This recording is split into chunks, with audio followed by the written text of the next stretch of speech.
La historia de la Torre de Babel, contada en el libro de Génesis, es un relato intrigante sobre los primeros días de la humanidad después del diluvio, un periodo en el que las personas comenzaron a reconstruir sus vidas en un mundo recién renovado.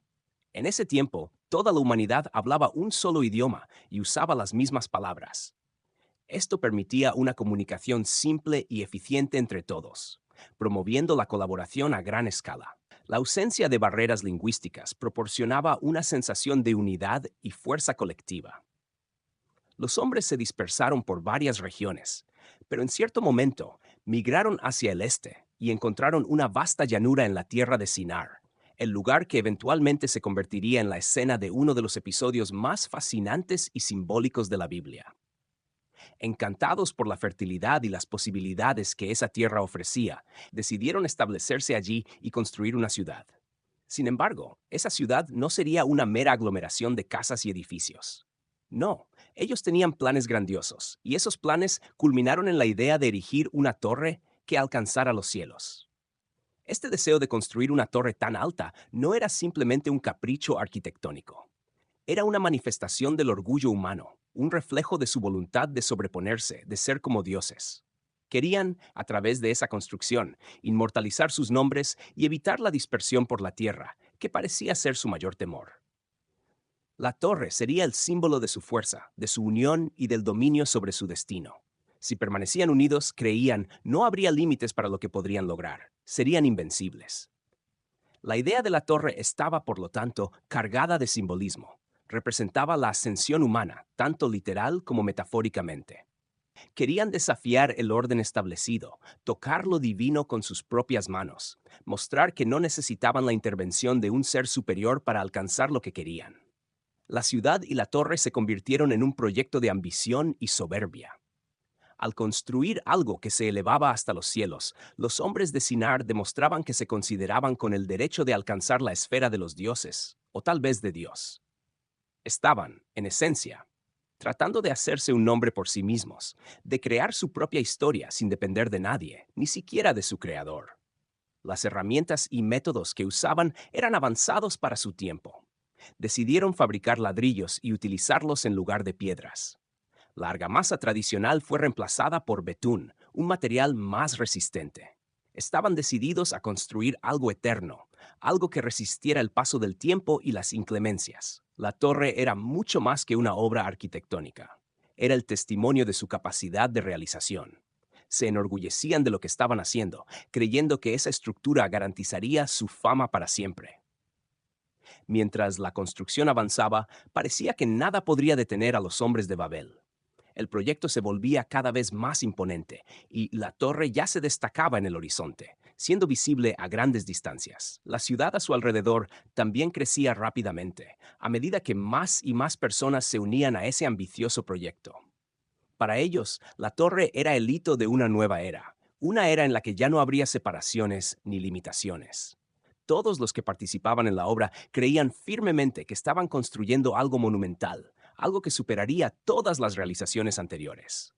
Sin embargo, el creciente orgullo de los hombres de Babel atrajo la atención de Dios. Él, que había observado a la humanidad desde su creación, percibió lo que estaba ocurriendo en la llanura de Sinar y decidió intervenir. No se trataba solo de impedir la construcción de una torre física, había algo mucho más profundo en juego. La torre representaba un intento de la humanidad de desvincularse de su papel como criaturas y asumir el lugar del Creador. No era solo una afrenta al orden divino, sino una peligrosa ilusión de que el poder humano podría alcanzar lo divino sin consecuencias. Dios, por lo tanto, descendió para ver la ciudad y la torre que los hombres estaban construyendo. Reconoció la habilidad y la determinación de ellos, pero también vio los peligros de tal empresa. Con un solo idioma y un propósito común, los hombres eran capaces de realizar cualquier cosa que desearan. Sin embargo, lo que deseaban no era bueno. Su unidad, que a primera vista podría parecer una fortaleza, en realidad los alejaba de su verdadero propósito como seres dependientes de Dios.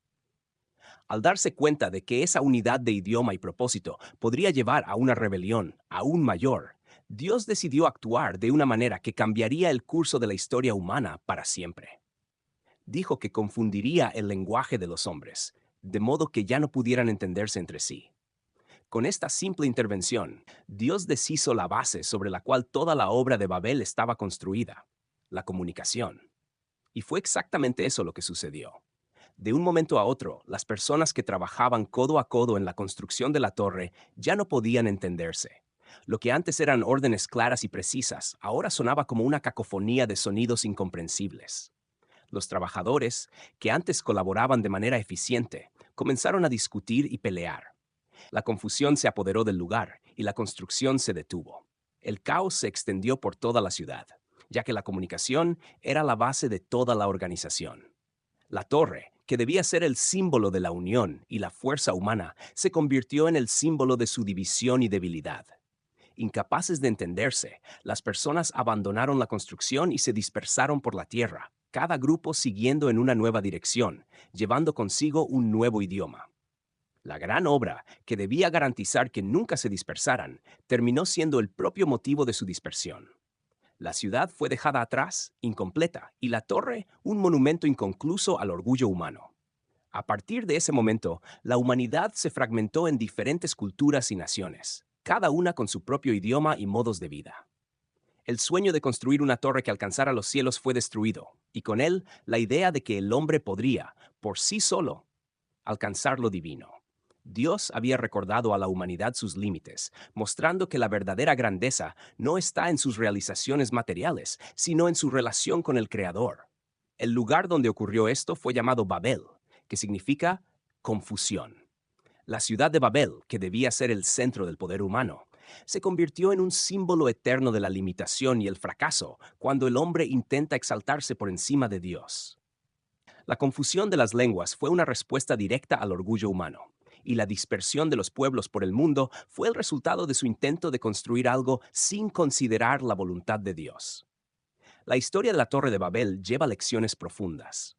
Nos enseña que, por más avanzada que sea nuestra tecnología, o por más grandiosas que sean nuestras ambiciones, seguimos siendo criaturas limitadas. Cuando el orgullo nos ciega, olvidamos nuestra verdadera posición en el universo y comenzamos a creer que podemos convertirnos en dueños de nuestro destino. Sin embargo, la historia de Babel es un recordatorio de que hay límites para lo que la humanidad puede lograr por sí sola.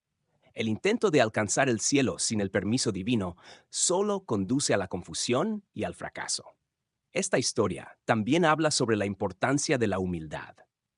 En lugar de intentar construir torres que nos eleven por encima de los demás y nos acerquen a Dios, debemos reconocer nuestras limitaciones y buscar una relación de obediencia y confianza con el Creador. La dispersión de los pueblos y la multiplicidad de lenguas que resultaron de Babel no son castigos, sino oportunidades para reflexionar sobre nuestra verdadera condición y la necesidad de unirnos no por orgullo, sino por amor y reverencia a lo divino. Así, la Torre de Babel permanece como un símbolo tanto de la capacidad creativa de la humanidad como de su tendencia a la arrogancia. Nos recuerda que la verdadera grandeza no está en nuestros monumentos, sino en nuestra disposición a servir y obedecer a Dios, reconociendo que sin Él nuestros mayores esfuerzos están destinados al fracaso. Ahora comenta aquí abajo cuál parte de esta hermosa historia te gustó más. Deja un like y suscríbete al canal para no perderte ningún video nuevo. Hasta la próxima.